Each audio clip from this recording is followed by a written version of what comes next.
어느 때보다도 건강이 중요한 여름입니다.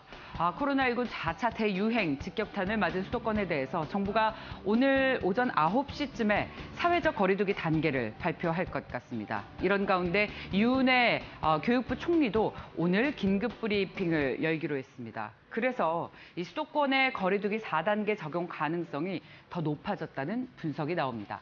1시간 뒤면 확인을 하실 수가 있겠습니다만 만약에 이 수도권의 거리두기 최고 단계가 적용이 되면 이 거리두기와 연동된 학교 밀집도 기준에 따라서 모든 학교가 전면 원격으로 전환하도록 돼 있습니다. 특히 김부겸 총리 같은 경우에는 애초 일정을 취소하고 오늘 중대본 회의를 주재하는 데 이어서 또 유은혜 부총리까지 브리핑을 개최한다고 해서 최근에 수도권의 거리두기 4단계가 적용될 것이라는 전망에 더욱 무게가 실리고 있습니다. 이 마지막 4단계로 격상이 되면 모든 학교가 등교 수업을 중단하고 전면 원격 수업으로 전환을 하게 돼 있습니다.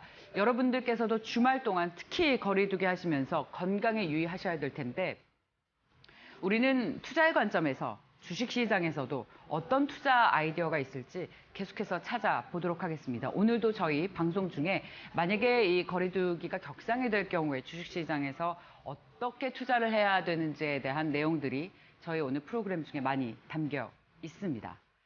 자, 정부가 K배터리 육성책을 어제 내놨습니다. 요즘 K배터리, 2차 전지 관련주들 흐름이 상당히 좋죠. 여기에 더욱 에너지를 실어주는 그런 뉴스가 되기를 바랍니다. 2030년까지 2차 전지 산업 매출액 166조 원을 달성하기 위해서 정부가 대규모 지원에 나선다는 계획인데 이건 전체 세계 시장 40%에 해당하는 규모입니다. 이 반도체에 이어서 2차 전지가 미래 산업을 움직이는 핵심 동력으로 부상하면서 2차 전지 1등 국가 도약을 위한 토대를 마련한다는 계획입니다.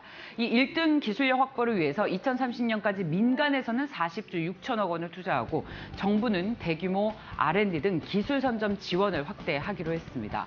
자, 이 R&D를 선정을 해서 이 전략 기술로 최대 40에서 50%까지 또 시설 투자에는 최대 20%까지 세액 공제 등 세제 지원 또한 강화해서 해당 기업들이 마음껏 이 사업을 펼칠 수 있도록 정부에서도 지원을 하겠다는 겁니다. 정부는 또 LG에너지솔루션 오창 제2 공장 부지에서 어제 이 같은 내용을 담은 K배터리 발전 전략을 발표를 했습니다. 자, 우리 배터리 산업은 소형 배터리의 경우 10년째 1위를 지키고 있습니다. 중대형 배터리도 경쟁국가 1, 2위를 다투는 아주 높은 수준입니다. 하지만 2차 전지 산업의 급격한 성장이 전망이 되면서 미국과 유럽 그리고 중국 등 주요국들이 이런 배터리 기술과 공급망 확보에 나서고 있어서 앞으로 치열한 경쟁이 예상이 되는 만큼 정부에서도 이제 팔을 걷어붙이고 적극적으로 지원하겠다고 나선 것으로 풀이가 됩니다. 이번 전략에는 전지 3사와 소부장 기업들이 2030년까지 40조 원 이상을 투자하고 이 세금 지원을 해주는 내용이 담겨서 관련 기업들을 또 유심히 지켜볼 필요가 있겠습니다. 문승욱 산업부 장관은 반도체가 우리 몸의 머리와 같은 존재라면 배터리는 동력의 원전인 심장이라면서 반도체에 버금가는 또 하나의 주력 사업으로 우리 배터리 산업을 키우겠다. 정부가 전방위적인 지원을 아끼지 않을 것이라고 말했습니다. 다음 소식 보겠습니다. 요즘 언론사들의 이 속보 경쟁이 과열되다 보니까 뒤늦게 해당 기업에서는 사실무근이다라면서 말을 언론의 보도를 부인하는 사례들이 정말 속출하고 있습니다. 여기에 우리 투자자분들이 많은 혼선과 좀 피해를 볼 텐데 언론의 속보 과열 경쟁이 이끈 그런 안 좋은 측면인 것 같습니다. 그래서 끝까지 꼼꼼하게 좀 확인하시고 신중하게 보셔야 할 필요가 있겠는데요. 어제 저희도 전해드렸습니다만 야놀자가 이 손정희 소프트뱅크 회장이 이끄는 비전펀드가 이 야놀자의 1조 원 투자를 확정했다는 언론 보도가 서울경제에서 나왔는데 야놀자에서는 사실 무근이다라고 이야기를 했습니다. 이 손정희 펀드가 1조 180억 원을 투자해서 야놀자 지분 10%를 가져가는 주식 매매 계약을 맺는다고 단독으로 보도했죠. 그래서 이 야놀자가 이르면 2년 뒤에 나스닥 시장 상장이 더욱 가시화됐다, 가능성이 높아졌다라고 우리가 해석을 했는데, 여기에 대해서 야놀자 관계자는 사실 무근이다, 상장 관련 시장이나 시기를 확정한 적은 없다, 우리는 전혀 모르는 얘기라고 일축을 했습니다. 사실 이런 얘기가 나오면 뭔가 아예 없는 얘기를 새롭게 지어낸 것은 아닐 텐데 분명히 뭔가 관련 비슷한 이슈라도 있을 것이다라고 추측을 하기 마련입니다. 그래서 뭐 앞으로 좀 더 확인을 해보겠다, 나중에 이야기를 해보겠다라고 해당 회사에서 대답을 하기는 하는데, 어제 야놀자에서는 조금 더 강한 톤으로 우리는 전혀 모르는 이야기다라고 이야기를 한 것을 통해서 보면 앞으로 이 소식은 좀 언론의 보도 내용을 조금 더 꼼꼼하게 지켜봐야 되지 않을까라는 생각이 들고 있습니다. 자, 다음 마켓컬리 소식입니다. 미국 상장을 추진한다고 했었죠. 그런데 국내 상장으로 계획을 바꿀 것 같습니다.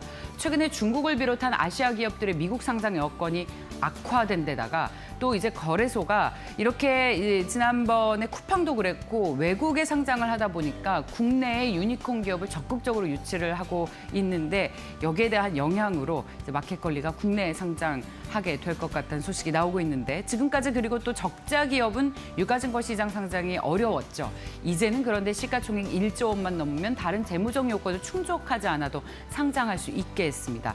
그러니까 이제 적자를 내도 상장을 할 수 있게 된 겁니다.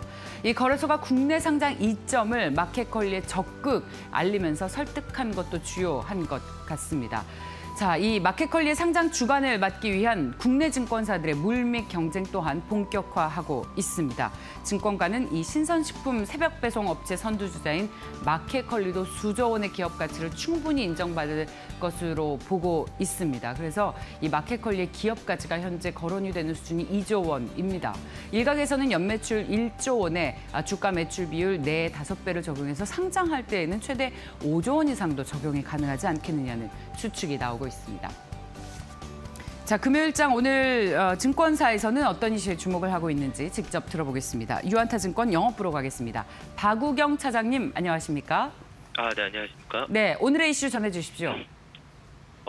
시장 상황이 상당히 좀 안 좋아지고 있습니다. 여러 가지 이유가 있겠으나 경기 정점에 대한 논란들도 있고요. 그러면서 국채 금리가 좀 빠르게 좀 하락을 하고 있고, 최근 들어서 국내 같은 경우에는 그 델타 바이러스의 확산으로 인해 가지고 코로나 확진자 수가 좀 많이 증가하고 있습니다. 우리나라뿐만이 아니라 전세적으로 백신 접종률이 높은 나라에서도 이제 바이러스 확진자 수가 좀 나오고 있는데, 전반적으로 글로벌 증시가 좀 약세인 상황에서 지금에 대한 그런 수혜주라고 할 수 있는 상대적으로 좀 반사익을 좀 받을 수 있는 업종이 좀 뭔가라고 좀 봤을 때는, 대외 변수가 조금은 적고 국내에 대한 이슈들이 있으면서 앞으로 좀 정책적인 이슈가 있는 업종은 교육주를 좀 말씀을 드릴까 하고 있습니다. 이제 오늘 이제 서울시 수도권 전역에 대한 새 거리두기 강화에 대해서 정부 정책이 이제 새롭게 좀 나올 걸로 좀 예상을 하고 있습니다. 만약에 4단계 거리두기를 한다라고 한다면, 그와 관련된 종목들에 대한 움직임들이 지속적으로 좀 예상이 될 걸로 좀 보이고 있는데요.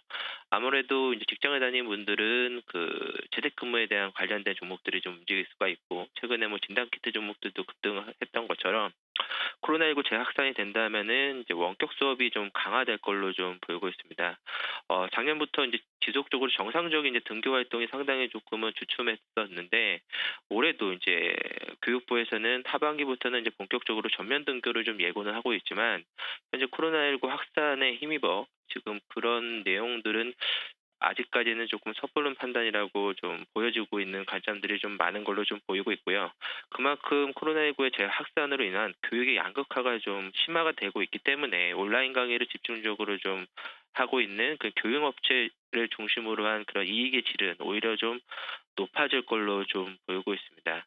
이런 코로나19에 대한 문제뿐만이 아니라 최근 들어서는 이제 그런 수시보다는 대입에 대한 정시 비중의 좀 확대들에 대한 확장성들이 좀 보여주고 있고, 최근에 앞으로 이제 1년도 안 남은 이제 대선 정책주로서의 그런 교육의 정책에 대한 변화도 저희가 주목을 해본다라고 한다면, 전반적으로 증시가 시가총액 상위 종목으로 좀 약세를 좀 보이고 있고, 글로벌 외생 변수로 인한 그런 녹록치 않은 시장에서 국내에 대한 이슈가 있는 저희가 교육주로 좀 관심을 가질 만하다라고 좀 말씀을 드릴 수가 있을 것 같습니다.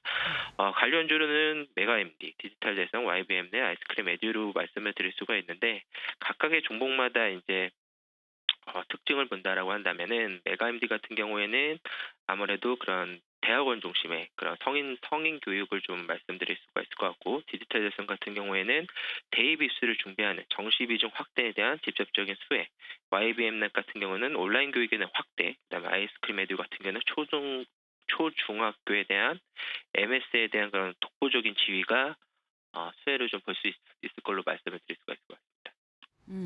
네. 자, 오늘 특히 이제 거리두기 4단계가 만약에 발표가 되고 또 교육부에서도 어떤 그 정부 그 학교 가는 것과 관련해서 이 정책이 나오게 되면 관련 주식들을 주식시장에서 많이 찾게 될 텐데 시의적절하게 저희가 관련 회사들을 보도록 하겠습니다. 온라인에 강한 교육주들 오늘 보고 있다라는 이야기 잘 들었습니다. 차장님. 몸 조심하시고요. 고맙습니다. 네, 감사합니다.